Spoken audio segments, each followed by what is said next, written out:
tabletop role-playing news. We aim to amuse and we aim to enthuse. And Morris's unofficial tabletop RPG.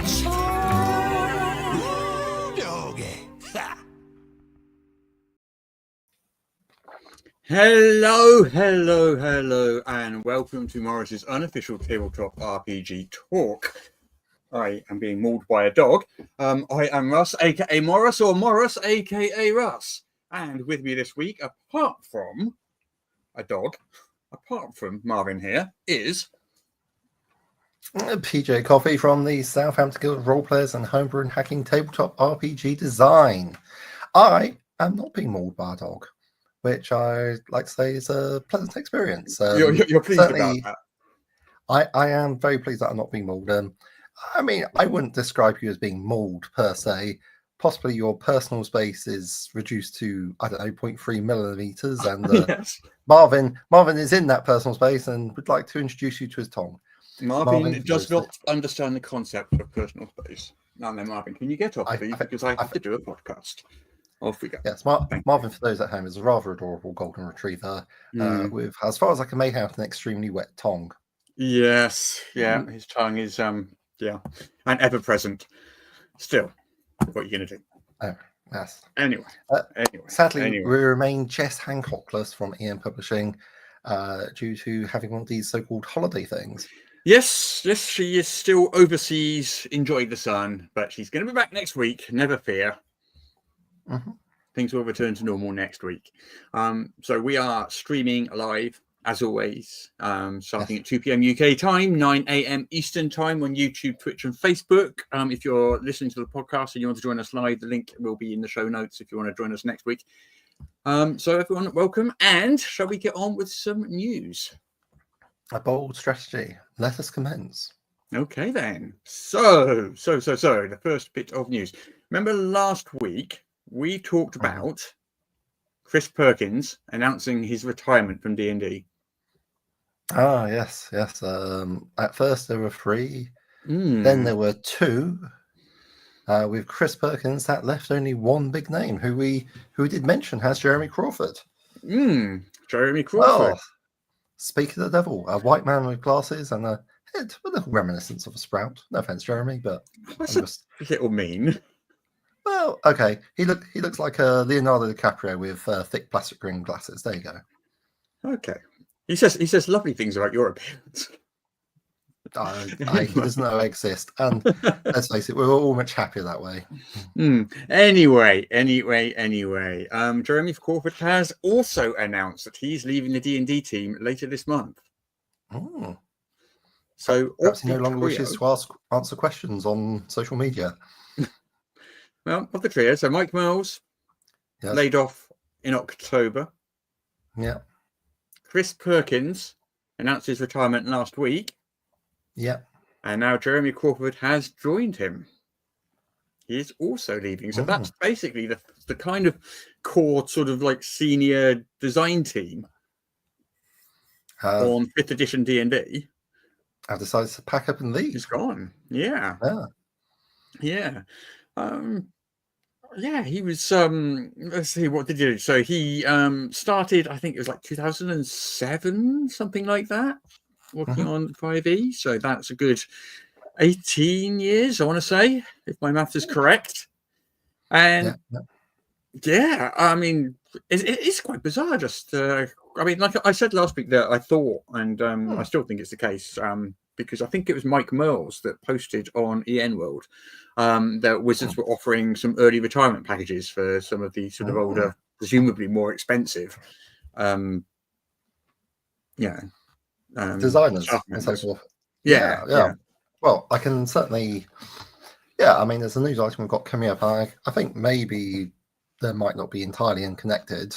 There's real sense of brain drain going on at Wizards. Like, where are the up and comers? Yeah, well, I'm sure we'll find out soon, because those two slots are going to need to be replaced very soon. Chris Perkins and Jeremy Crawford's. So I imagine what we'll see is some new names emerging, or names that we're sort of familiar with, but are going to start seeing a sort of broader, bigger spotlight. Absolutely. Who knows? Who knows? Yeah. Who knows? So I wonder if the three of them will join up and make this little sort of dream team of third-party D&D design.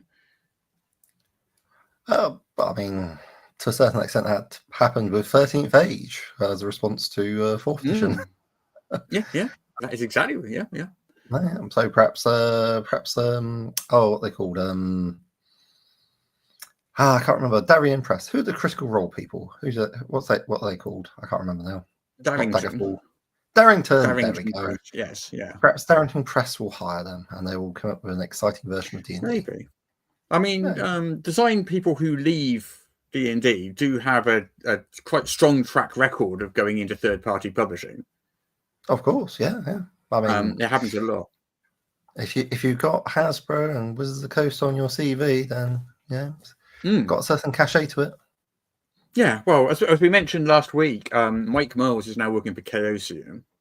Yeah, yes, indeed. But the 3E design team going back. So of course Monty Cook runs Monty Cook Games now.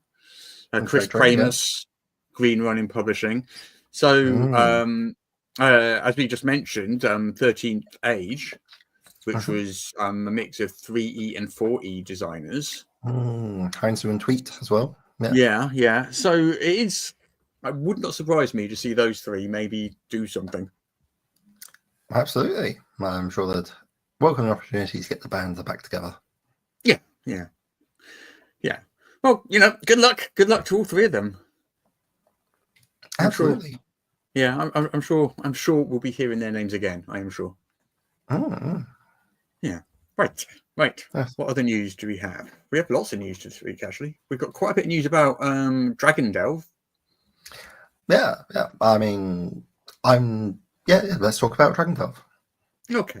So, the first bit is, I think you, like me, aren't that familiar with Journey Through the Radiant Citadel. Haven't ever actually read it. Been up to other things. I've heard good things about it. But I just, it's like what, 50 quid for a book, running adventures. I'm like, I'd have to do a lot of work to convert it. Well, I suppose I could just run it as written, but it's an anthology, if I recall, and I'm really more in the market for like a single campaign. But sure. If you want anthologies, it's there for you. Yeah. Well, one of the campaign settings in that book was called Godsbreath. And Godsbreath drew heavily from Black communities in the southern US. And in Journeys from the Radiant Citadel, there was a sort of a small gazetteer of that setting. And it involves like 5 gods coming together to rescue a community, and they move them across the sea to a new land. Okay. So, and this is interesting. So, one of these campaign setting is coming back in Dragon Delves. Okay. It's also one of the 3 that we mentioned last week that were suitable for solo play. I don't know which of the 3. There was a Gold Dragon one. I can't remember which. I mean, technically, that is a duet. I would say solo players when there's just you. Yeah, no, you're right. Like one player and a DM, that's a duet. That's how I understand the term. So I mean, if we want to call it something different, I guess we can. But I just find it a bit confusing, to be honest. Sure. Oh, here we go. The adventure involves finding lost verses to a song. Yes, because we did talk about that last week. And the D&D design team recommends playing through that adventure as a bard. Seems appropriate, I guess, if you're looking for lost verses for a song. Yeah, I won't spoil where the lost verse is this week. I know I did last week. I didn't mean to. Didn't realise what I'd said till I'd said it. So I'm not going to spoil it this week. But rest. I know. I felt bad. It's fair. Yeah. but that's it. That's in Dragon Delve. So it's that anthology of 10 adventures, each with a different dragon as a feature in it. And that's coming out. Was it July? I think Dragon Delves. I want to say July. Yes, July the 8th. There we go. I think that'll be quite good. I might even pick that one up. I haven't picked up a D&D book in quite a while, but that one does intrigue me. Yeah. It feels a bit more interesting than the big bumper book of dragons drinks and playing. So yeah, I do like the adventure, and the artwork is very varied and very exciting, as we talked about last week. So yeah. Yes, yeah. Well, we went into a big preview last week of all the different styles of artwork, so it's really worth checking out, like last week's episode on that, because something that's really cool looking. I mean, it's not all to my taste, all those different art styles, but that's fine. That's if you present 10 different art styles, half of them won't be to my taste, by almost certainly. Just because that's how taste works. I suppose. Thank you for the insight, Russ. You are welcome. You are welcome. You can join my TED talk later. Well, I got a front row seat. I'll tell you that. Yeah. Just so you can throw the rotten fruit. Is that why? Oh, that's a sort of unfair. I wouldn't throw rotten tomatoes at you. No. Oh, well. Anyway, more of Dragon Tales. So there was another preview of Dragon Tales. Oh. So this is a look at. So not only does it have some adventures, but Dragon Tales also has some looks back at dragons throughout the history of D&D. It's got some sort of lore and background stuff as well. Nice. And what we're looking at here on the screen, if you're watching on YouTube, you can see this. But we're looking at a 2-page spread, basically the history of red dragons. I assume there's going to be a history of each different color dragon. I would imagine, and I'm going to guess that it's more than just a 2-page spread. I think that looks like it goes on for more than 2 pages to me. I'm not sure though. Oh yeah, absolutely, yeah. But these are kind of just like galleries of art of dragons showcasing the artwork throughout the last 50 years. Yeah. It's almost got like sort of a semi. Okay, so it's got like a scaling of your various worms, from absolutely gargantuan all the way down to the mere horse-sized wormling. Yeah. The primary picture there is the cover is a Dragonlance picture. That's Lord Verminard and Dragon High Lord Toad or Toad, or however you're supposed to pronounce his name. With maybe Toady. I can't remember the dragon's name. Ember? No, I can't remember. I don't know. Pharonax or something, I want to say, but probably not. Yeah. Is that a Magic the Gathering card I'm seeing? Yeah, so there's also a D&D Magic the Gathering card, because they did a D&D Magic the Gathering set. And also there's some images from the Draconomicon, which was 3 or something? Yeah, it was a while back, yeah. But, pretty good. Yeah. And then we've got a dragon from the original Monster Manual. Is that the one in black and white? Guess so. Yeah, must be. Yeah, must be. Yeah. It's I mean, it's just like various art styles all compiled on the page. Very different. Yeah. Wow. Yeah. I mean, this book does look pretty good. I think it does look all right. Yeah. Well, I mean, it feels like you're going to be able to grab it. So maybe at some future point you could do a little bit of an unboxing, or I don't know. If I get it, if I get it, yeah, I might. If you get it, yeah. Absolutely. We've got a little bit of commentary in the chat, by the way. Going back to the Perkins and Crawford news. A few people just mentioned a few bits of information which I thought might be worth mentioning. Rushbolt there says Greg Billsland from 4E early 5E is coming back. I did see that during the week actually. Yeah.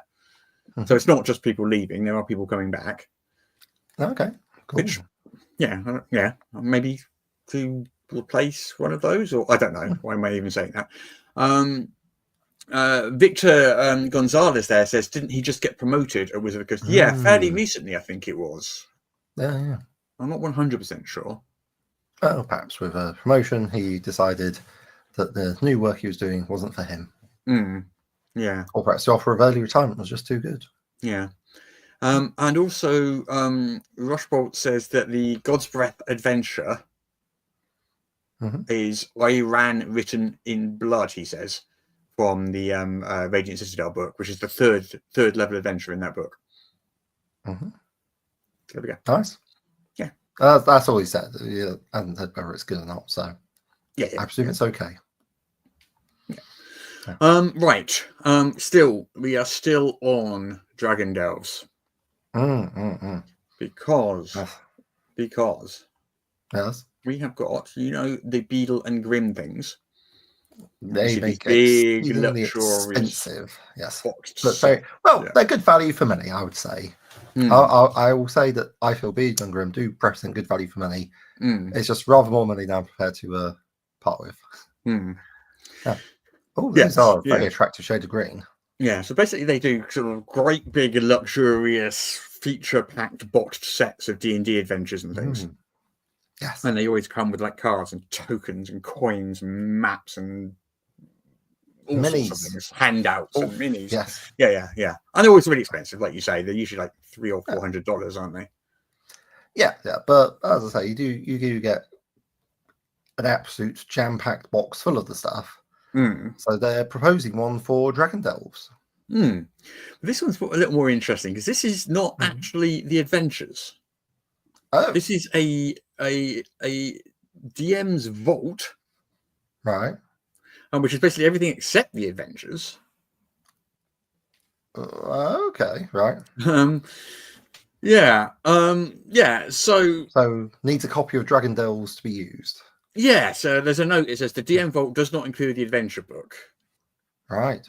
But what you do get is maps of the various locations, artwork, handouts, poster maps, tips for running the adventures as a single campaign, encounter cards, all the stuff, all the accessories that you would have with the adventure, but not the adventure, which is what they normally do. They normally include the adventure.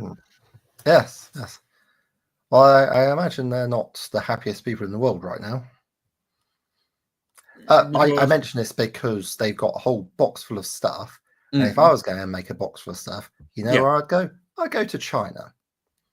Yeah, I don't. And if I was a US person working and like that was my business model, making boxfuls of stuff from China and selling it to people, I would be quite sad right now. Yeah, I mean, I don't know that they print in China. Maybe, I don't know. Given the price point, they can probably afford to print. I don't know. I mean, okay.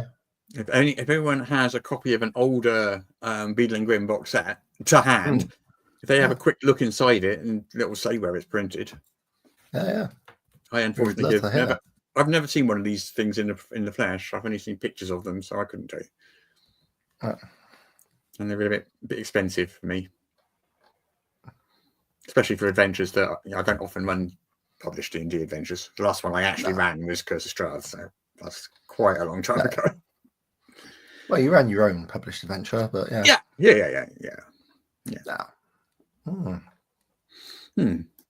Right. So anyway, that is up. It's up for pre-order now as well. So you can get it now. Apparently it's let's have a look. It's on sale up as far as April the 23rd. Really? And April the 23rd is the day that something happens. Something interesting is going to happen. Well, I know it is St. George's Day, which is of dragon slaying fame. Try to get my face around those words was a challenge and a half, I'll tell you that. And that's not the thing I was going to mention. I mean, I was hoping it would be because we've got this whole dragon theme going on. So, yeah. Why, what's happening on April 23rd? Apart from there is going to be a lot of George Crosses going up. What is going to happen is, and you're going to like this. There is going to be an official release of the 2024 D&D System Reference Documents. Okay. Nice. Yeah. Which is next week, I think. Is that 23rd? That's next week, yes, isn't that's it? right. Yeah. I think anyway. Oh, well, apparently it's April 22nd. 22nd, actually, yeah. The Dragon Delves comes out 23rd, the day after. Well, no, the sale ends. See, I'm giving out incorrect information now. The current sale for the pre-order of the Beadle and Grimm's Dragon Delves boxed set accessory for the adventure ends on the 23rd. Okay. But the adventure doesn't come out until July the 7th or 8th. Right. So you can buy the adventure up until 23rd, and then there's a gap of like. You can buy the Beadle and Grimm's accessories. You buy the accessories to the adventure on sale. And then 3 months later, you can get on sale. Yes. The sale. Then right. And then there's a bit of a gap, and then you can buy the actual book. Yes. It's very, very, very, very, very, very confusing. But anyway, back to on April 22nd, in an unrelated matter. Yes. So, Wizards have announced that the System Reference Document 5.2 will be released under Creative Commons next Tuesday. I want to say April 22nd is Tuesday. I think it's Tuesday. Nice. I'm not sure enough to put money down on it, but I think it's Tuesday. This is easy. I could easily find out by looking at a calendar, but I'm not going to. I have looked at that's how I play these things, you know. Fast and loose with chronology. Yeah. Never want to be let down by facts or when you've just got the seat of the pants to lie by. No, exactly. You are correct. It is a Tuesday. Yes. Excellent. There you go. Anyway. Vindication. You needed that win. I'm pleased to help you with it. So the System Reference Document is a tool which helps developers create third-party content which is compatible with D&D. Yeah. So the original System Reference Document was released in like 2001 or something, and that was for D&D 3E under the Open Gaming license. There have been various ones released over the years. Third parties also release their own ones sometimes, because we've got the big A5E SRD, which I will point out is 10 times the size of the next largest SRD on the planet. Just so I mentioned that. I mean, you can. I can say without fear of contradiction that you can actually do a whole print run of a book, of a set of books using the A5E SRD. It's pretty impressive. Yeah. You could. Yes. So people are. Yes. Yeah. I mean, that's crack on. Yeah. This is going out on the 22nd, like I just said. So I don't feel you really need it particularly. I don't think it's going to add much in terms of terminology that you couldn't find in the 5.1 SRD or even like the 3.5 SRD. You know, 99% of D&D, hit points, armor class, fighter, you know, is all in multiple SRDs. The core mechanic. Absolutely. Yeah. So if you're making compatible products, you don't really need a new SRD. You can pretty much use anyone. Well, but it's good to be aware of what's going on. But if you're making, for example, a virtual tabletop with integrated rules or a character builder or something like that, which you need to actually kind of reproduce the text of the rules, then this will come in more useful, because you can reproduce this sort of like 2024. Absolutely. I mean, you can still use the old ones and just rewrite the words. I mean, you could do it. It just makes it easier. It makes it easier. Yeah. So great. I'm glad they did it, and they said they'd do it after the Monster Manual came out. The Monster Manual came out, and they've done it. So they've kept to their words. Yes. The next question, of course, is: are they going to put some of the older editions into Creative Commons? Because they did say they'd do that. We haven't really heard anything about that for quite a while. Yeah, I don't imagine it's the highest priority. No, I'm sure it's not. But I think, having said it, I think they kind of need to actually do it, because. Yeah. Well, I mean, they've said a lot of things. They've said they'll release a Braille version, digital Braille and that's died a death in the past 11 years. So yeah. Yeah. Well, you never know. You never know. It might happen. Okay. No. So, Creative Commons version 5.2 for the system reference document coming out on April 22nd. Yeah. I wonder if we will then see, because there has been a lot less third-party support for 2024 than there was for 2014. Now, part of that might be because the SRD wasn't out. I mean, as I said, you don't need the SRD, and I think if you're a sort of like serious publisher of content, it's not really a barrier to you. Yeah, sure, absolutely. I wonder if this will make a difference, and it's kind of like green light, really, more than anything else. I feel it's kind of like it's kind of like, you'd want to see what's in it, because after the whole thing where they have successfully killed off the OGL has something you can trust, then it's good to have it out in Creative Commons. Which I still trust the OGL. I don't trust the creators of the OGL. I trust the OGL itself, because I still believe and still will state firmly that it is not revocable. It wasn't when they said it was, and it isn't now, and it won't be in future ever. That the OGL is perfectly trustworthy and fine, in my opinion. And you know what? If it came to being tried in the courts, you could well be right. See, we did do a consultation with our lawyers at the time, as did a lot of, probably Paizo and all sorts of different publishers. All your mid-range publishers, macro indie publishers. And of course, our lawyers are, of course, also the same company that drafted the OGL 20 years ago. So they do know their stuff. One would hope, yes. They represent a few gaming companies. They're based in Seattle. But, just to get the idea of, how much it would cost to defend against a potential suit, should Wizards decide to act against people continuing to use the OGL after they declared it void, and B, the success chances in that suit. And the outcome was, we could weather that. We wouldn't want to, because it would hurt and it would cost a lot of money, but we could weather that on our own. That we would, if necessary, on principle. And also that the chances of success were, a lot of people sort of said it's a flip of a coin. The chances of success were way higher than that. Nothing's certain, obviously, but we're way, way, way higher than that. It is a pretty unambiguous document, but that's why people employ lawyers to try and break such things. Absolutely. But it would be an uphill battle, and against people. I also feel if it had come to that, I think whoever was the company being made an example of would get, or would have gotten, because obviously the issue's passed now, broad industry support. Sure. Both from gamers and from other publishers, I feel.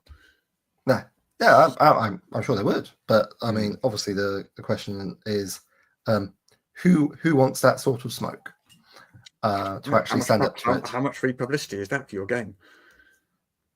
How many sleepless nights is it worth when you've got a multi-billion corporation suing you? Even if you're pretty sure you're going to win. Some people thrive on that sort of stuff. Some people literally live like that and enjoy it. And good for them. Yeah. I don't. No, I understand. Yeah. Neither do I. To be fair, neither do I. I'm fairly adventurous as these things go. I'm willing to try new ideas, and there are some people who would just die of stress at the very idea. I think it would be a gamble. It would be a gamble. Yes. I don't think it would be See, my thought is, even though it would cost you a lot, and even if you lost, and you'd ended up having to spend a lot of money, which had basically been thrown down the toilet now. Yeah. I wonder if, the community support, which, if you had some kind of GoFundMe or something, would offset that.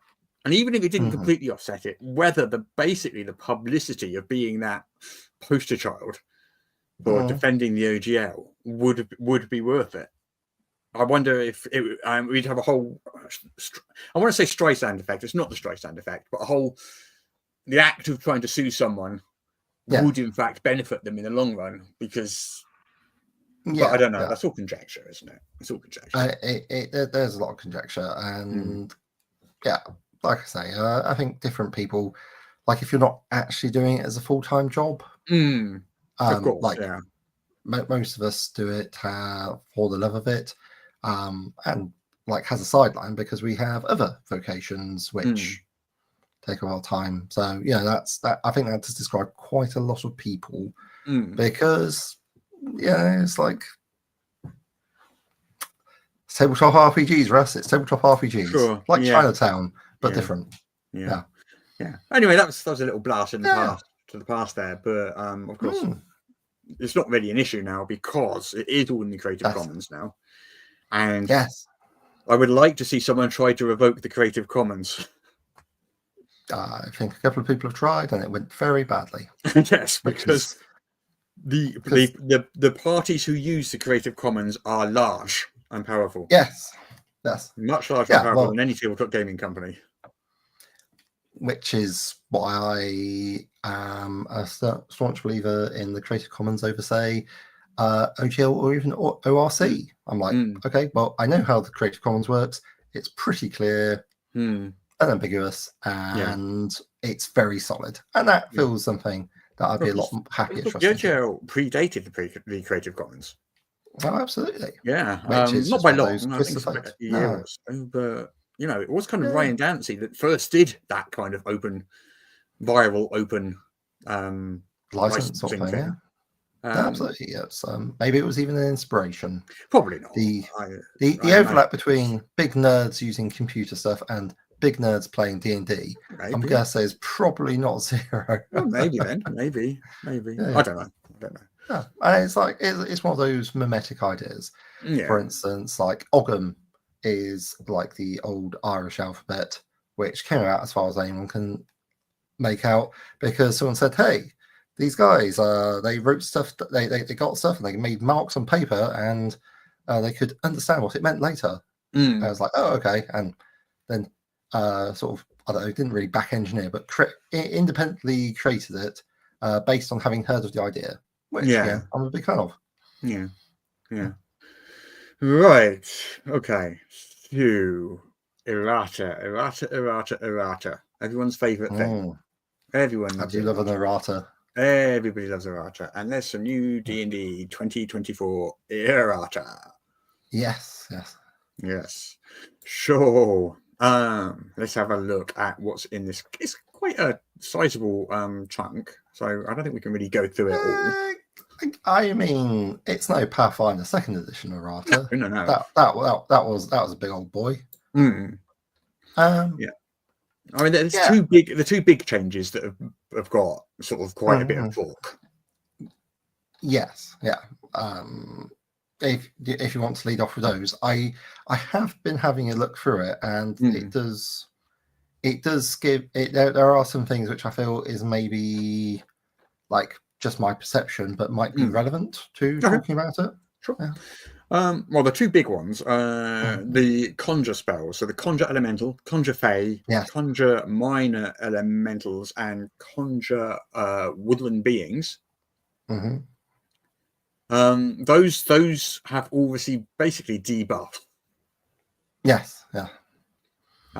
So in the higher level spell slot bit, the amount of increased damage was 2 attack die. It's like it would be like 2d4 or something. Yeah. Per level. Now they've dropped down to 1, so it'd be like 1d4 or 1d6 rather than 2d6 per level. So the increased damage has gone down. Yeah, I mean, for those who are unfamiliar, conjure minor elementals. If you know how Spirit Guardians worked for clerics, as in it caused an aura, or as they call it, an emanation, and made it at the area difficult terrain. Yes, good job. You're now on the same idea. Oh, actually, it doesn't say it's got a saving throw. No way. Have I got that completely Well, it only wrong? lists the changes. It doesn't list the entire new text, does it? Oh, well, if you look at the if you look at the actual document itself, it's got links for these spells, Oh, right. which Okay. you can click through. So I was wondering what an emanation is. So wow, yeah, okay. So conjure minor elementals. It's just like there's no saving throw. We're just doing 2d8 damage now. You want to use a fire spell? Haha! An extra 2d8 damage per Let's have a level. look. You conjure spirits from the elemental plane that flit around you in a 15-foot emanation for the duration. That rhymes. Yep. Emanation for the duration. They're poets and they don't even know it.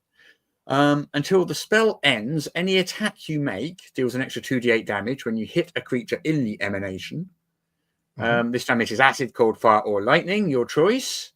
And of course, it's difficult terrain. And then it increases by 1d8 for each spell slot above 4.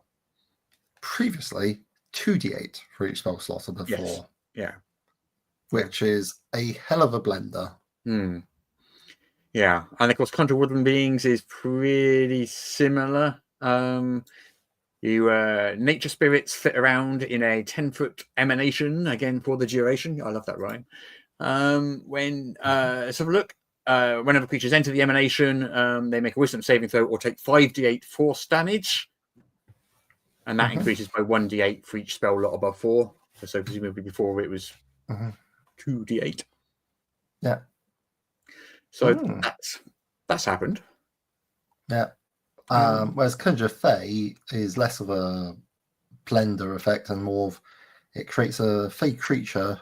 3d12 damage, which is a 6th level spell, plus frightened. Move it around, and it was increasing by 2d12 for each spell slot. That's quite a lot. Yeah, that's quite a lot. Cast it as a 7th level spell, 5d12 plus spellcasting modifier. Wow. That's a chunk of change. Yeah. What else? Some of the shape shifting spells. Shape shifting spells. I can say that. Shape shifting spells. Polymorph, shape change, and true polymorph. Yes. Yeah, they grant temporary hit points, as we all know. Yes. It is clarified now that those temporary hit points go away up the spell's cast. So yeah. It's interesting. Yeah. Anyway, yes. So that's this. Yeah. So that's good clarification. Important.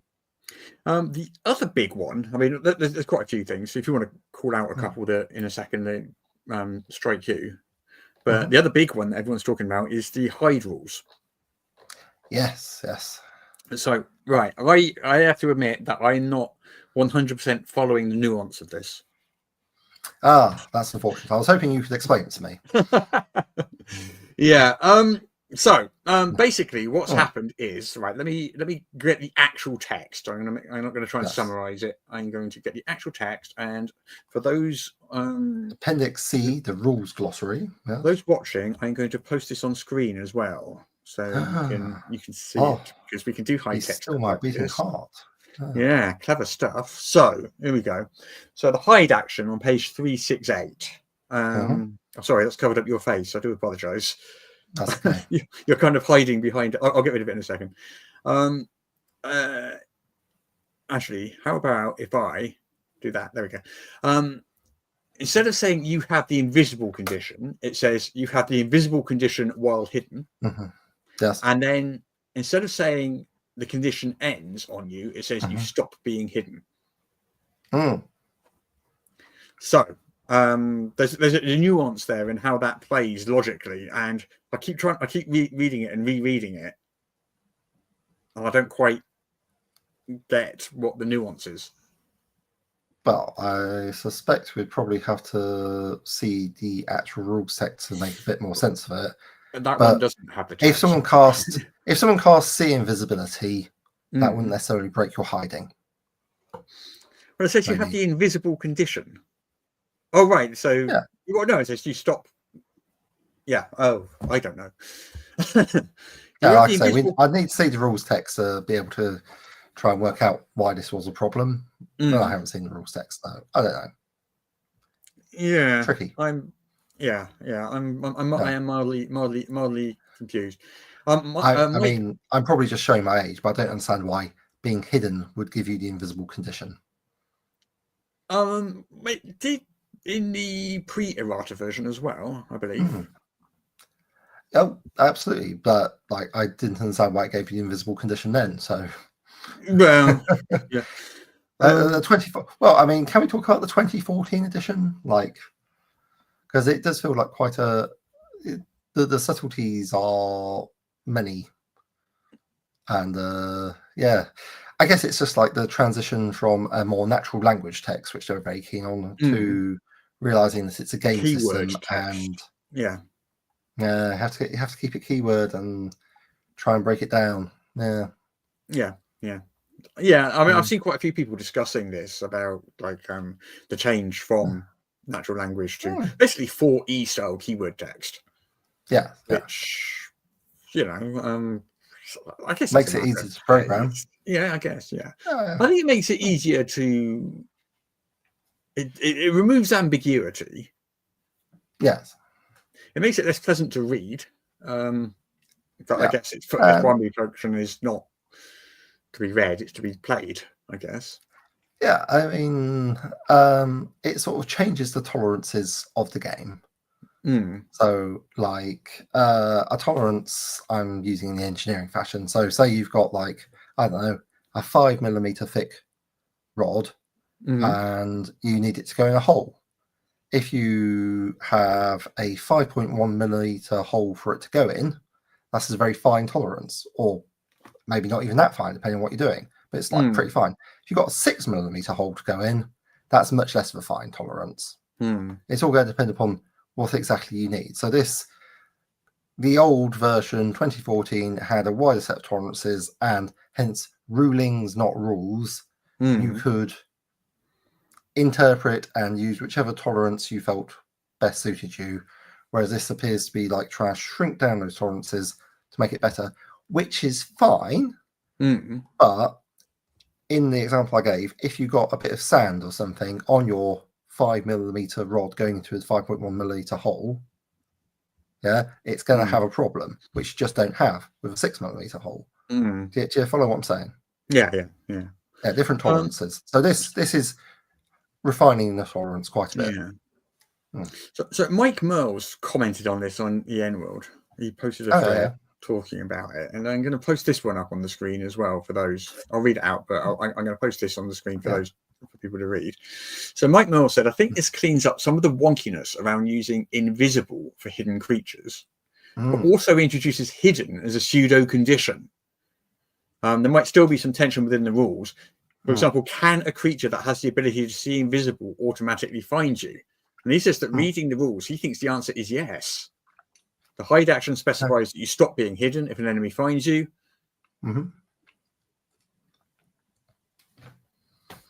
But what causes that to happen? For those who are unfamiliar with the intricacies of D&D rules arguments, which I'm hoping is more of you than necessary. Pseudo condition is something like surprised. Surprised isn't actually a condition, but it acts as though it was a condition. So it basically removes your reaction until you finish your turn, and you don't get a turn. So this is. Rothbot in the chat there says, I've been a DM for over 40 years and I still have to look up the hiding and invisibility rules in this edition when I run into it. Yes. It does feel like I mean, I do have the impulse to ask, is that for this 2024 edition or is this for the 2014 edition? Because it does feel like we've got some drift here, which if it's the same edition, maybe we don't want. Stealth is the new grappling, I guess. Well, indeed. Like, I don't know. It does feel like there's been a lot of changes. The grappling rules were famously, probably up until 5th edition, the rules where anytime someone tried to grapple someone, D&D stopped dead Yes. But everyone looked up the grappling rules because they couldn't remember them and were confused by them. And no one in the history of ever on the entire planet understood the grappling rules and had to look them up every single time someone tried to grab someone. Oh, it's just like the Krebs cycle. It's fine as long as you've got a spreadsheet and a flow chart to refer to. Like, okay, I'll just grab that out. And, I've got the flow chart. Get the flow chart. I feel that maybe, like for me personally, my individual aesthetic as a game designer, if I'm telling my customers, okay, well, this condition's happened. Now you need to refer to a flow chart. I have sort of failed in my job. No, that's just me. But that's my aesthetic, and there are plenty of people who are happy with that and love flowcharts and want more tables as well. I don't mind a flowchart. Yeah, good for you. There's in Void Runner's Codex, there's a flowchart of the hacking rules, which I quite like. I made that flowchart myself. I quite enjoyed that. Yeah, hacking is the new grappling. Yeah, I enjoyed it. Yeah. I was thinking that when I did it. That's why I made the flowchart. Get ahead of the game. Get ahead of the game. Yeah. But the thing, I mean, there's not so much in the way of errata, but a lot of it is just it just feels like it's stuff that I'm trying to find. It feels like maybe these are mistakes that people who are really fluent in 5th edition wouldn't be making. Like, because the first one that pops up for me is the Goliath traits. It says in the powerful build trait, you have advantage on a saving throw is now you have advantage on any ability check. Right. Which, like, these are like very different. Like, you know, in game, they're very different things. Like in practice, it's roll a d20, you add ability and a proficiency bonus. So yeah, sure. But like a saving throw and an ability check are not the same. They are distinct entities. I think they changed some of the terminology though in 2024. And again, someone can correct me because I haven't got D&D 2024. There you go. I'll just say it. I don't have it. But I do remember in the playtest documents, they introduced the term D20 test and changed some of the terminology around. So I wonder if a saving throw is now termed as an ability check, a type of ability check, by definition. I wonder if that's what's going on there. I really hope not, because that would make it even hard. Like, it's not that hard to explain, but if you're clear, wow, yeah, that makes the game a lot harder to teach, in my opinion. Because it's like, okay, we just roll a d20. We're doing a d20 test, and this one's to save or something. Oh, I don't know. Yeah, that's messy. I dislike it because, like, I could see very easily, like, someone like me being like, okay, well, I've got proficiency in athletics. That means I add my proficiency bonus to my strength saving throws, right? I don't. Why not? Yeah. It's the same test. Yeah. Well, I mean, I'd have to look at the actual text and know whether that was clear or not. It's yeah.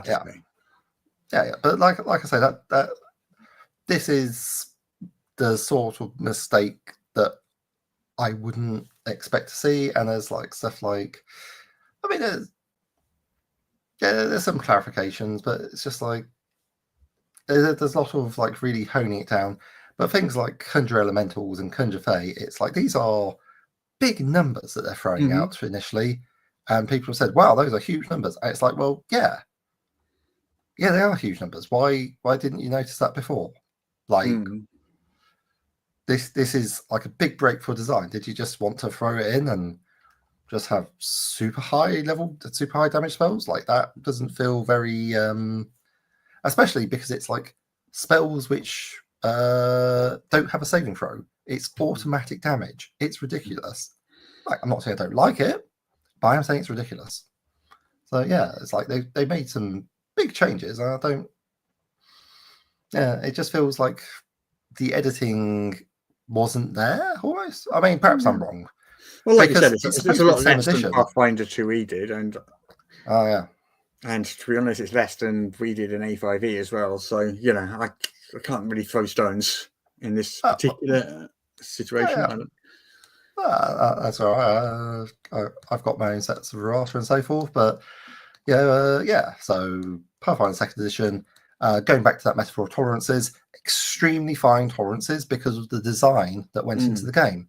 Everything is very, very finely balanced. Everything is has very fine tolerances, which is part of why I don't particularly enjoy playing it, because I certainly wouldn't want to run it because it seems like a lot of work, and I'm not sure I would gain the benefit from it that I would like. But that's just me. Pathfinder 2nd Edition is rightly very popular. I've always had its excellent design, and that is a consequence of its excellent design. But this is like a revision. This is supposed to be the same edition. It feels like we've got. Well, I mean, Hasbro are telling us that it's the same edition. However,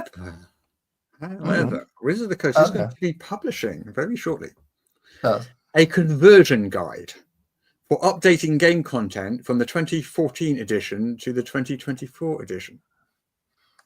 For updating your 5th edition to your 5th edition. Wow. Well, sorry. Okay. Right, so. Okay. Okay. Yeah. So anyway, I mean, I'm glad they are doing that. It's a useful thing, and I think there should be a conversion guide out there because I have, said all the way through that I feel that this is a 0.5 edition, not the same edition. I mean, True Strike is just a different spell. It's a very good spell now. I like it, but it's not the same True Strike as I'm used to. This is. Yeah, but I mean, people will argue about whether or not this is a new edition or not. Sure. But however, Wizards of the Coast are publishing a conversion guide, so I mean, I don't know whether... it's the same edition. It just needs a conversion guide. A lot of spells are completely different. Yeah, sure. Why not? It's basic things like hiding, invisibility. These are different as well, but it's fine. It's the same edition. Sure, why not? Yeah, I mean, they did say that everything was 100% compatible, backward compatible, so they could use older stuff in the new game. But you need a conversion guide, because are they saying no, you can't? I mean, tricky. But I guess, have we seen the conversion guide yet? Is that no, it's coming out soon. They haven't given a date yet on that one. Yeah, okay. But certainly a lot of the changes we've talked about, like monster stat blocks moving, changing. I know that's just new monsters though, with the same name. I don't see that as a new edition necessarily. Well, it's removing stat blocks that were previously in existence and changing them around so that you just use a regular NPC with change the name for it. And there were some that just disappeared. You can just use the old ones. Yeah. Oh, you mean on D&D Beyond? You mean? I think so. That was more because a lot of people do use D&D Beyond because it is more convenient. Yeah. But it's not like the old stat blocks won't work. No. If you've got a copy of the 2014 stat block for a goblin, it will work in your 2014. Yeah. I mean, the problem occurs if you don't have a 2014 copy of the book and you use a pre-2024 adventure, then you might have a problem. Well, yes, because you'll be running an adventure, and it will say the PCs are attacked by 4 orcs, and you go cool, and you pull out your 24 monster manual, and you look at orcs, and they're not there. And I get why they're not there. I get that they wanted to say all of these different NPCs could be an orc or could be an. I get that, and I'm behind that. In fact. That's good. I think from a layout point of view, what they therefore needed to do is put a bookmark in there where orc would have been. So that if someone is using an older book and looks up that thing alphabetically, as you would, looks at orc and finds nothing, they're going to be confused. If they find just a note saying orc and just say see page X, XX. Well, hopefully not page XX. We'll leave that to White Wolf. Historic humour. That would be the way to do it. But then that would make it look like you were doing a different edition, maybe. I don't know. That's that is basically the problem. It makes older adventures harder to run. Yes. What will be interesting to see is, does it make older published by Wizards of the Coast adventures harder to run, or is it just going to hit third-party adventures as well? Yeah, of course it does. Yeah. because older Wizard of the Coast Adventures have things like orcs and things mentioned in them as foes. And I can't recall at least one instance. Yeah. Sorry, you were saying. Well, the way they do it is they bold the word, and that means go and look in the monster manual, doesn't it? Yep. So if you've got a 2014 adventure and a 2024 monster manual, the two don't marry up. That's your problem. Very true. Yes. Yeah. Definitely an issue. But hey, it is an issue. Which could have been solved with little bookmarks like that, I think. That's what I would have done if I were them. Easy to do, but such is life. Yeah. As Rushbolt says, Orc C Tough, which is, I think, the stat book they recommend you use. Yes. Makes sense. Yeah.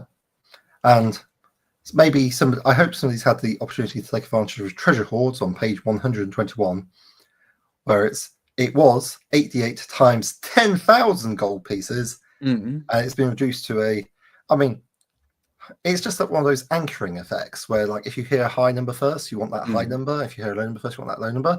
Because, like, I don't know. I think 88 times 1,000 gold is a really generous amount of gold. It's quite a lot of gold.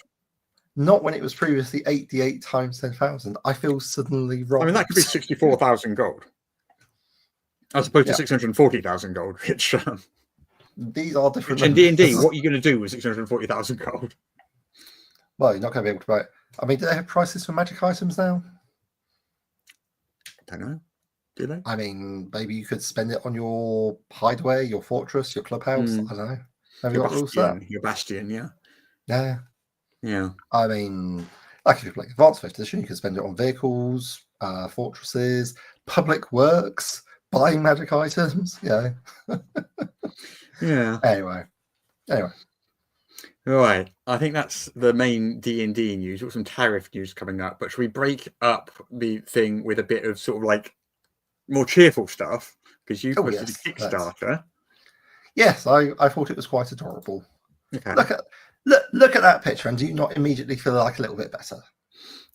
Sure. Why not? Yeah. Okay. For listeners at home who presumably do not have hearts made of stone, like Morris the Grinch here, what we have is we've got a rather cute little thing called Shiny Good, magical items to enchant your adventures, and it has, in a delightful cartoon style, a little Siamese cat wearing an adorable green cloak with a clasp, riding on the back of a pigeon who's wearing one of those shoe sign boys from the 1920s hats, you know, that sort of Peaky Blinders hat. I don't know. A Peaky Blinders hat we can go with, sure. And gold coins rain down around them. It's the thing that really caught my eye was that the starting pledge is $1, and that's not the good job for doing a Kickstarter. That's you get a copy of the PDF. Wow, how long is the PDF? I think it's something like 30 odd items. You don't get the Kickstart. You don't get the stretch goals. It does cost you more for that. But, here we go. $1, 10 magic items. That's $10 an item. Nice. Yeah, that's like, you know. I mean, that's like 4 Freddos for us. Yeah, it's like basically equivalent to a magazine article, isn't it? Sort of like a magazine article, you'd probably have like sort of like a dozen or so magic items or something. Yeah, pretty much. For their 75, what was that? £75. So they had $100 goal, and they've gone 5 times that so far. So good job. With 11 days to go. Yeah, you got like lots of different and extra things that you can get hold of. Like they've already committed to producing a playable version of, I guess, the cat, and they're thinking about doing one for the pigeon. So there you go. You can also get like printable cards to print them out as well for like $5. And at $10 you can have all the previous rewards and extra item unlocks. So that's the actual special edition and printable item cards. So yeah, I mean this is like real bargain basement stuff, And as I say, the art is just cute as all get out. Yeah, you need Jess here. Jess would have appreciated that. Jess would have appreciated it. Oh, look at the little kitty. There's a cat. There's a cat stealing things. And it's like stolen a vase with some flowers on. A bit like Ripley used to steal flowers for you. I've got a better story than that. So Sofa, previous cat. This was Sharon, my wife's cat, and she had Sofa before I met her. And that sometime after we were married. But she had some next door neighbours that had these had a load of these little tiny teddy bears. And apparently the cat would sneak next door and steal the teddy bears and bring them back to Sharon's house. And Sharon would put the teddy bears in the window, the kitchen window, with a ransom note. And then the neighbours would come home to get them back. No, there you go. If that level of whimsy does not warm your heart, unlike for us, Grinch, then it's out there and available from Runic Press, I think. I'm just as I say, it's fully funded, very, very affordable. I thought it was absolutely darling. So there you go. Okay. Well, since we're talking about Kickstarters, let's just talk about another one very quickly. Oh yeah. Because the Alien TTRPG Kickstarter, or the Alien Evolved Edition Kickstarter, ended this week. Yes. And it did 2.3 million of those US dollars. Nice. Good work. Another member in the $1 million Kickstarter club, but it is the Free League's highest, I think, ever. Nice. And they always do really big, really successful Kickstarters, but I think this might be their highest one. Yeah. Good on them. Good on them. They ended this week, $2.3 million or so. Well deserved. It's marvelous Kickstarter, especially with those miniatures as well. Yeah. Pretty sweet. You see, there is a slight problem, of course. Yeah. Miniatures and all the accessories that went along with it, which helped push it up to 2.3 million. It's all wonderful, but I bet they're made in China. Well, maybe. I don't know.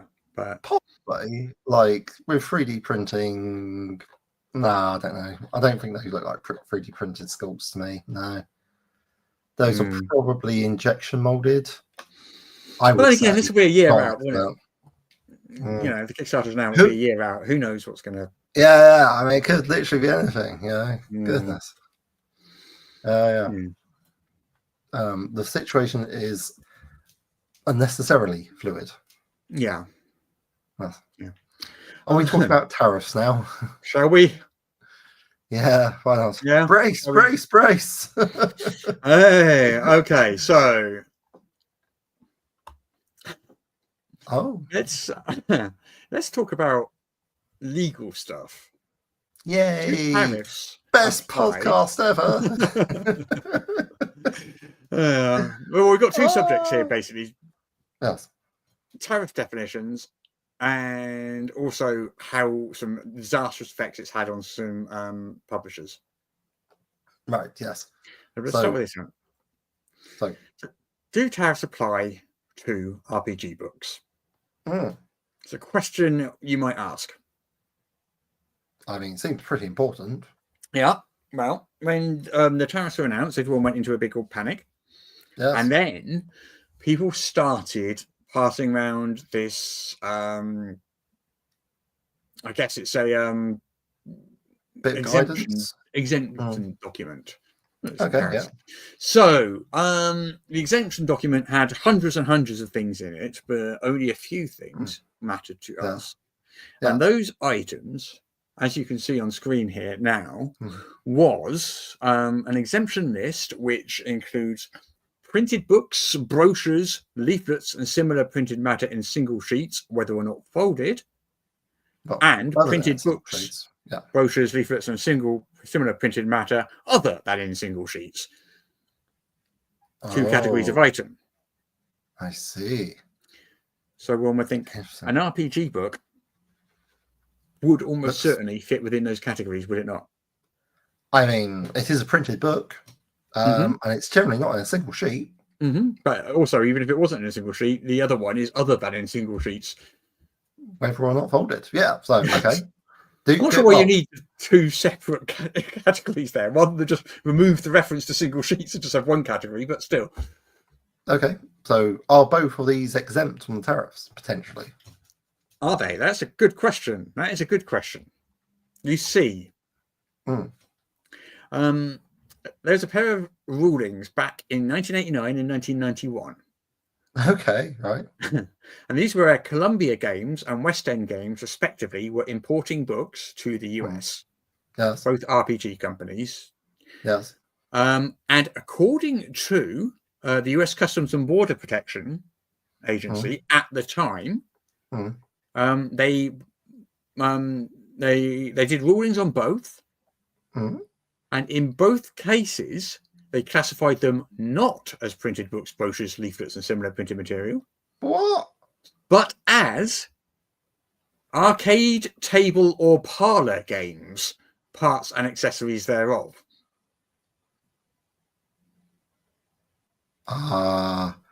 Okay. Well, I suppose, sure, I could see the logic there, but I'm going to say that these accessories took the form of printed books. So, yeah.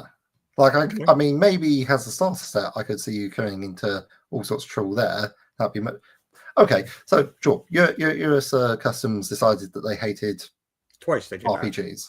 Yeah, so twice. The two rulings read as follows. The first one, which is November 1989. And bear in mind, these are 30 years ago, 35 years ago. We do have a more recent one, which is more hopeful in a second, but I was trying to do it in chronological order just to give a sense of context.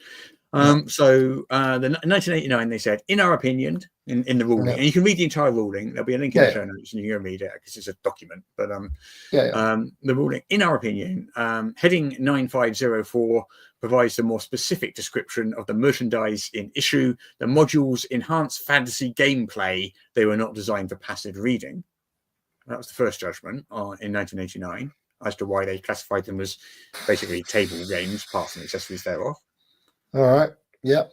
And the second ruling, as a result of the foregoing, the instant, and this was November 1991, this one, November 1991, the instant merchandise is classified under subheading, blah, blah, blah, as articles for arcade, table, or parlor games.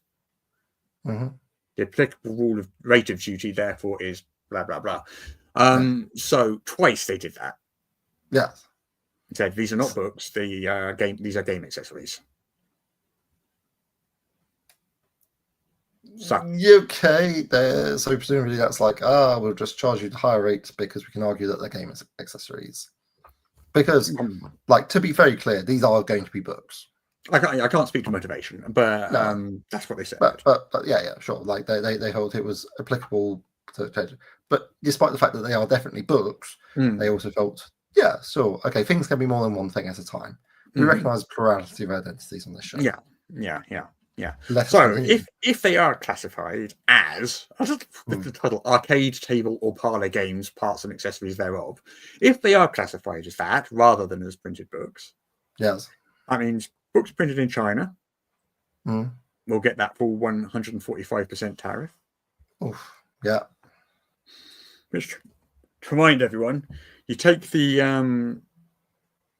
it's not the retail price of the book, thank goodness.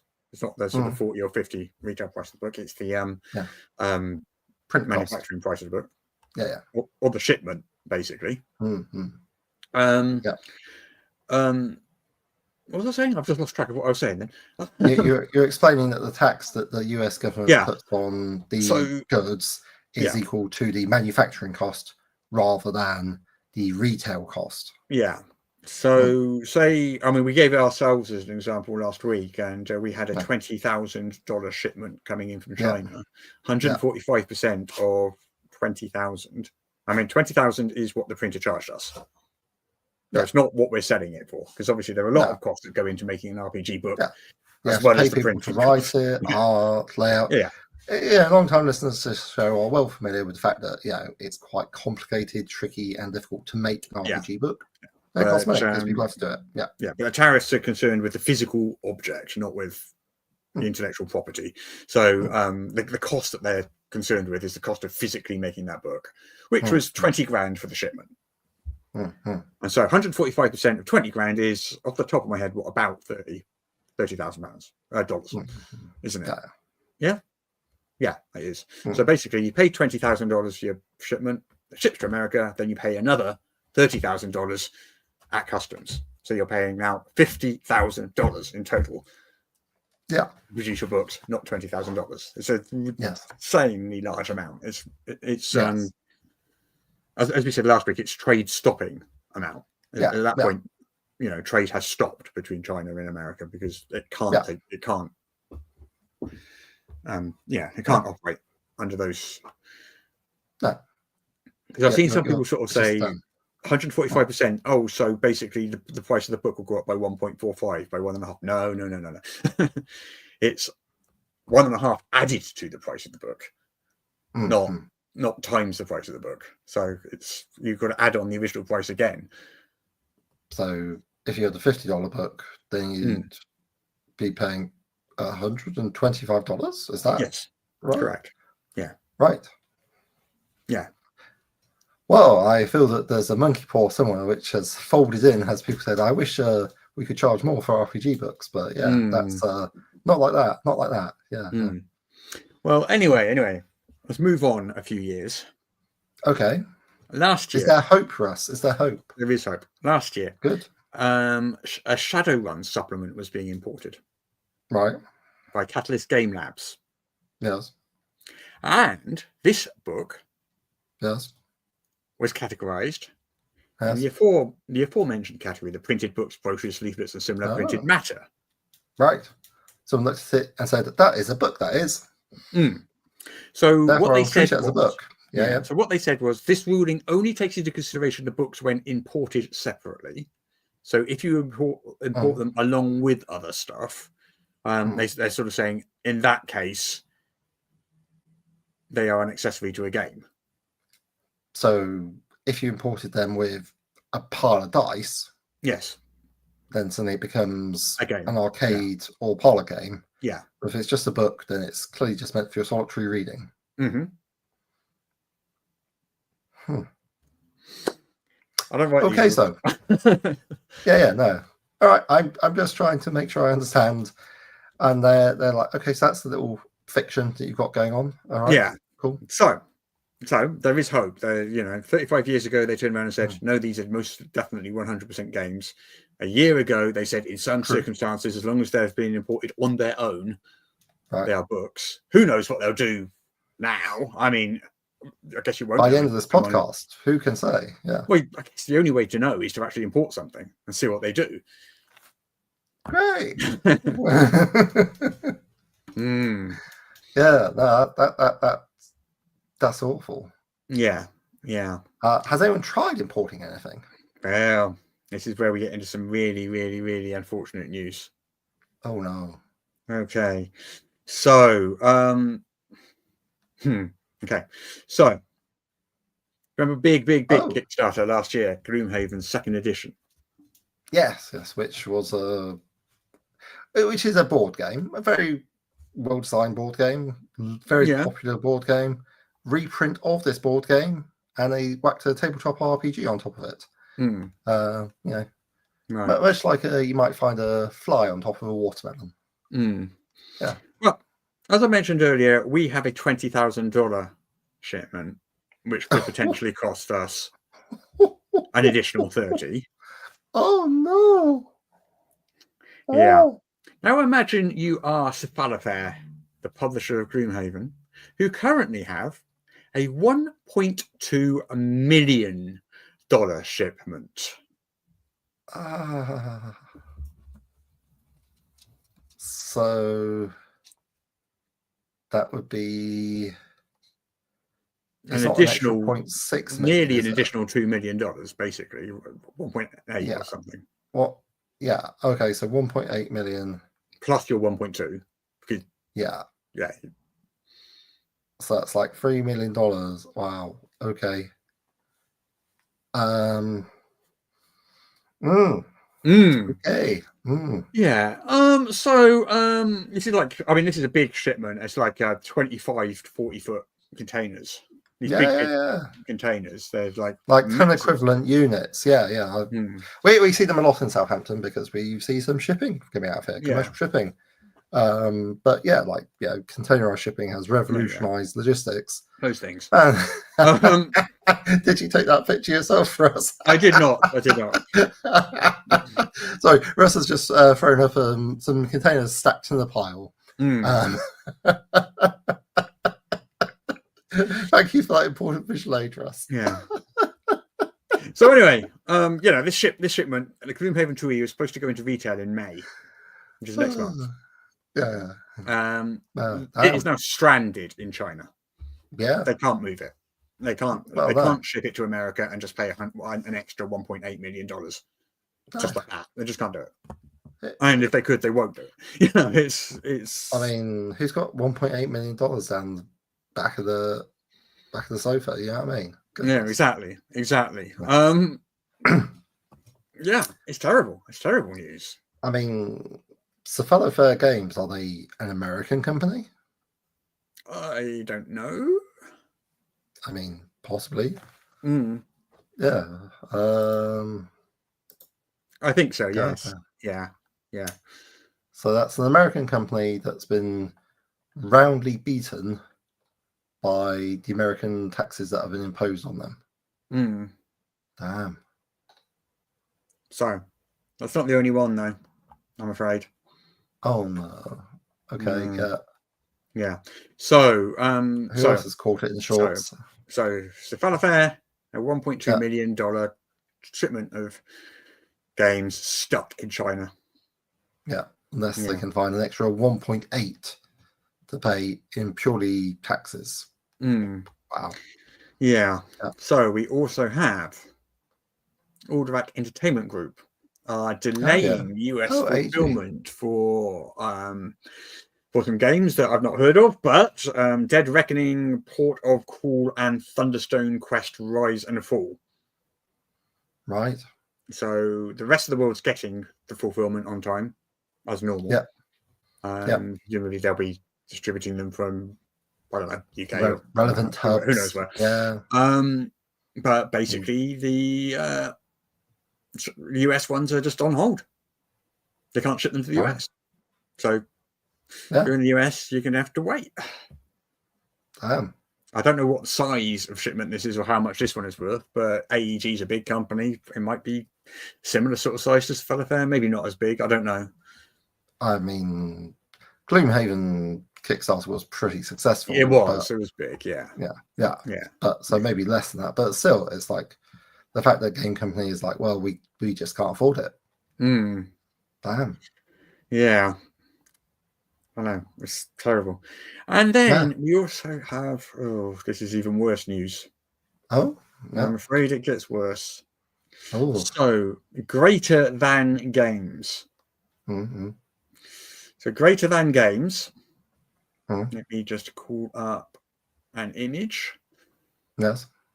So, Daryl Lauder from Greater Than Jones says, due to the current tariff war, Fat River Group has shuttered Greater Than Games effective today. Me and my team are now unemployed and disbanded. I am shattered. Wow. Since then, Greater Than Games have posted a news item on their website as of yesterday. Greater Than Games team reduced in response. Currently, all new projects suspended as the global tariff situation remains volatile. The Greater Than Games website is going to remain operational. Goods in the current catalogue will still be produced as needed. But basically, a lot of staff and various teams are now gone. Yeah. Due to this tariff war. Gone. Wow. So, again, an American company folding due to these taxes. And some of the games that, they they do a lot of different types of games. Mm-hmm. But in the role-playing industry, here we go. We have Sentinel Comics RPGs. Okay. So these are basically superhero RPGs. I've never played them myself, but they publish those. But of course, they also publish a lot of board games, card games, and a lot of stuff like that. Yeah. Yeah. Goodness.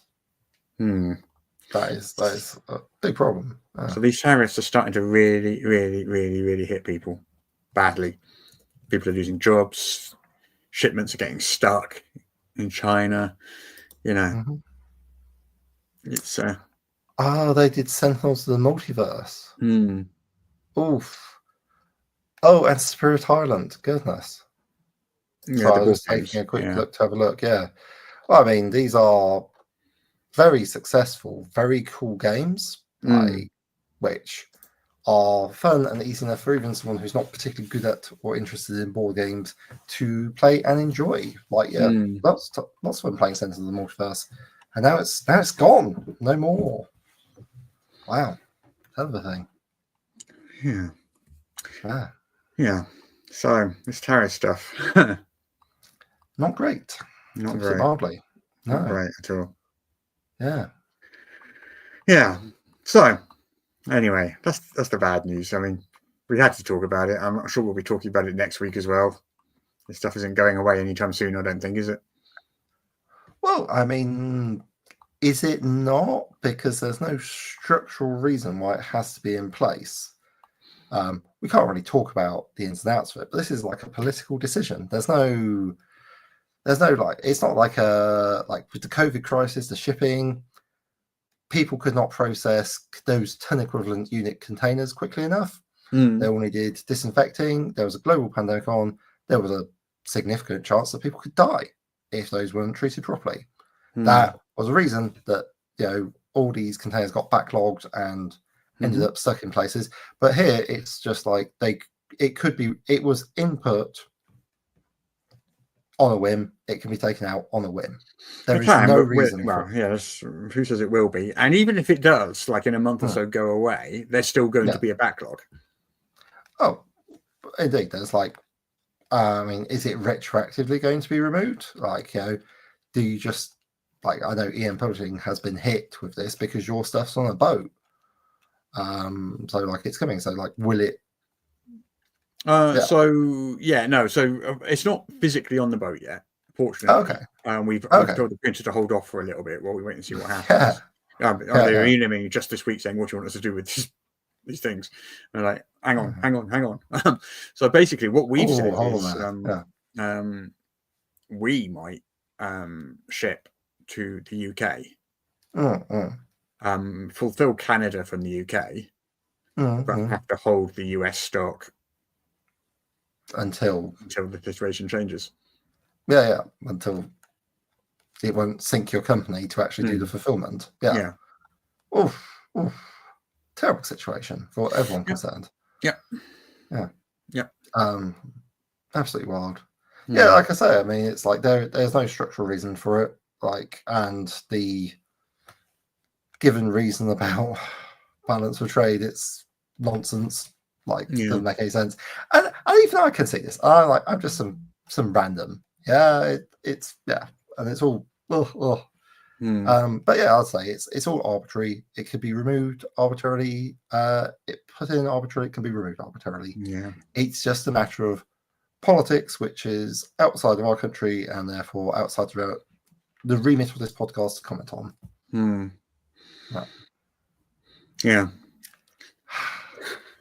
Anyway. Right. Moving on. I got one last thing. So this is Dimension 20. Cloudwood Ho. So Dimension 20 streaming TTRPGs. There is a comma between Cloudwood and Ho. That's very Cloudwood important. Ho. Yeah, exactly. Not Thundercats. Thunder. Sure. Thunder. Thundercats. Ho. Exactly. You leave Chitara out of this. Anyway, Look, I have moving got on. the Sword of Omens, as you know, because you were there when I bought it. I did indeed see you spend a sum of money on the Sword of Omens. Indeed, yeah. Anyway, yeah. So Dimension 20 Cloudwood Hoe. yeah. It's for those at home. We've got a sunset. I have sunset vibes. And the words Cloudwood Hoe, yeah. Yeah, and there's clouds, and there's a little guy hanging off a rope, which is attached to. I'm going to guess maybe some sort of Zeppelin or other light in the air aircraft. I think so, because this is a new season of Dimension 20. Yes. It's a steampunk-inspired adventure, apparently. Interesting. It's coming June the 4th. There's not a lot of other information about it. It's just steampunk. It's called Cloudwood Hoe. That's the image. Yeah. I guess we'll find out more. I kind of got mixed feelings about that. I have enjoyed the aesthetics of steampunk, and steampunk has always primarily been an aesthetic movement. Various songs like,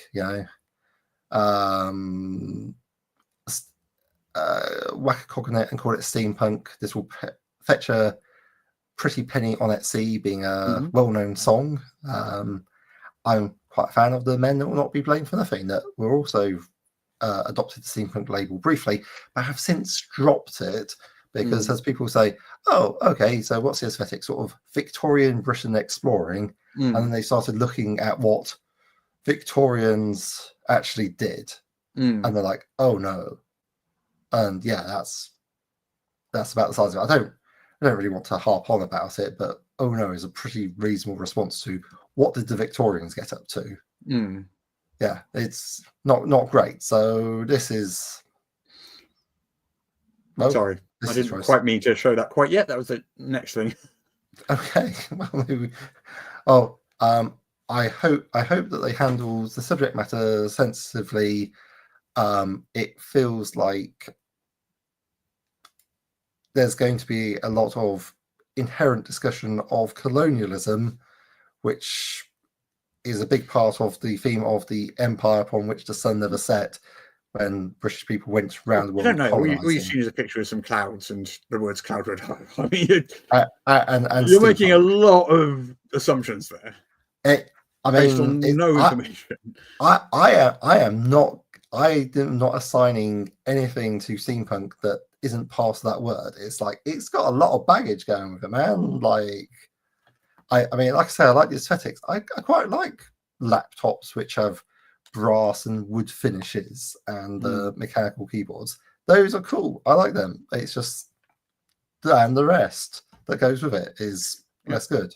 Well, this is steampunk inspired. I mean, yeah, could be anything. Maybe they just got an airship in it. Who knows? Not me. Who knows? Anyway, Who knows? It's Dimension 20. I'm sure they'll do a great job, and people will love it. Whatever. Yeah. Right then. So finally, Yes. the slide that I accidentally put up there. So the Universal Studios Secrets of Waterdeep thing experience, where they were hiring someone to be inside Xanathar, the puppet. Oh yes, and you had to have a certain minimum weight bearing capacity. Yeah. Yeah. Well, we now have a look at the puppet, the Xanathar puppet itself, designed by Jim Henson Studios. And this is all part of the interactive adventure experience, Secrets of Waterdeep, at the Universal Fest nights. So that grinding sound that listeners may have heard was the sound of my brain shifting paradigms out of clutch. And I'm looking at a picture, I'm like thinking, oh, that's quite a cute little toy beholder. It's blue and it's next to some sort of goldfish bowl. But if it's got to have a person inside it... Yeah, that's big. I don't know how big it is, but that's big. That is a very large beholder that I'm looking at, and would be quite alarming to look at. Okay, good to know. Yeah. I mean, sorry, I'm just like struggling a bit. Is it going to have like little legs running out? I don't know. It's like a beholder with no legs, little spindly legs. I'm sure it can't be. They'll probably put a black curtain down in front of the legs, I would imagine. There we go. And have the place quite dimly lit so you can't see them. Yeah, like it's like just bobbing along. Yeah. So this is happening at Universal Studios Hollywood starting on April the 25th. And they've done other ones before. They've done Star Trek and Back to the Future and various things. They've done Wicked and Harry Potter and stuff. But this is the Secrets of Waterdeep one. Yeah. April 25th. That's next week, I think. Is it? I don't know. Or the week after. Soon, anyway. Yeah, next week. Yeah. So if you want to go and see a life-size beholder, there you go. You can. I mean, is it life-sized? Probably slightly. Well, I mean, they're large, aren't they? So maybe it's. Oh, I don't know. I haven't seen the scale of it, but horse-sized for certain. Goodness. Yeah. Alrighty. That's very exciting. Right. I think we're pretty much done. Ah, yes. Yeah. Well, time to go out and enjoy the seasonable British bank holiday weather. Yeah. So, as a reminder, on Friday, the 30th of May, we and Jess will be at UK Games Expo doing our live show. It will be at 2 p.m. on Friday, the 30th of May. So if you are at UK Games Expo, please come and join us. And we will do the live show right in front of your very eyes. Unless you're facing the other way, in which case it won't be in front of your very eyes. But that would be rude, so please don't face the other way. Yeah. Please don't come along to the show and then turn your backs on us. Yeah. Because you'll make us cry. And that's face that. He'll go all pouty and his low lip will quiver. And quite frankly, it's just heartbreaking. Yeah. So, anyway. Everyone has a great weekend. It's Easter this weekend. Toot toot. Yeah. I accidentally discovered 2 Easter eggs hidden at the back of a cupboard the other day. So I'm just going to pretend I haven't last seen year. Them. No. Clearly, Sharon's bought them for me, and it's going to surprise me with them on Sunday, and I'll pretend to be surprised. Okay, excellent. Well, fortunately, the secret will be safe with us, and we know Sharon doesn't listen to the podcast. Wise. That is definitely 100% true. Indeed. She does not listen to this podcast. Amen. Yeah. All right. Shall we wrap a bow on this and call it done? Let's get out of here. Everyone have a great Easter, great weekend, and we'll be back next week. Jess will be back with us next week. Woo-hoo. Everything will be back to normal. Yes. All right then. Bye-bye. All the tabletop role-playing news. We aim to amuse and we aim to enthuse. And Morris's unofficial tabletop RPG.